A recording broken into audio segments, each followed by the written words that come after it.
ఇది చంద్రబాబు నాయుడు గారి చరిత్ర చెప్తా ఉన్న నిజం.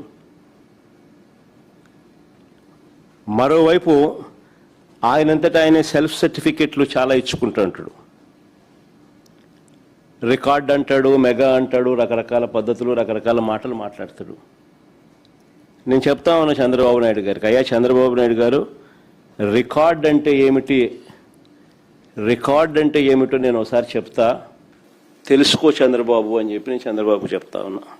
వైఎస్ఆర్సీపీ ప్రభుత్వంలో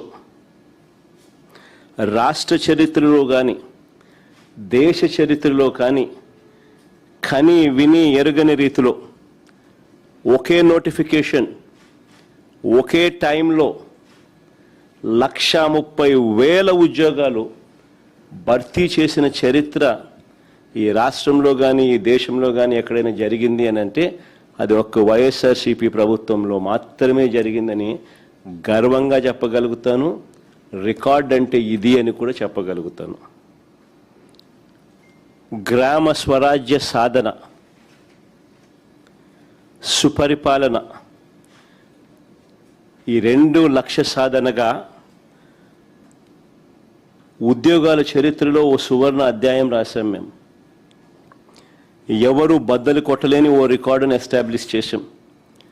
మే 30వ తారీఖున, మే 30, 2019 నేను ముఖ్యమంత్రిగా ప్రమాణ స్వీకారం చేస్తే, I repeat the date again, May 30, 2019 నేను ముఖ్యమంత్రిగా ప్రమాణ స్వీకారం చేస్తే ఆ నెక్స్ట్ 50 రోజుల్లోనే, ఆ నెక్స్ట్ 50 డేస్లోనే, అంటే జూలై 19 జీవో ఇచ్చాం. జూలై 25 నుంచి 27 మధ్య నోటిఫికేషన్ ఇచ్చాం. జూలై 27 నుంచి ఆగస్టు 10 వరకు అప్లికేషన్లు తీసుకున్నాం. సెప్టెంబర్ 1 నుంచి సెప్టెంబర్ 8 వరకు పరీక్షలు నిర్వహించాం.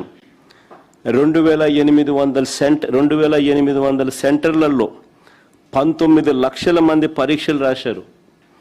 ఎక్కడా కూడా ఒక్క తప్పు జరగలేదు.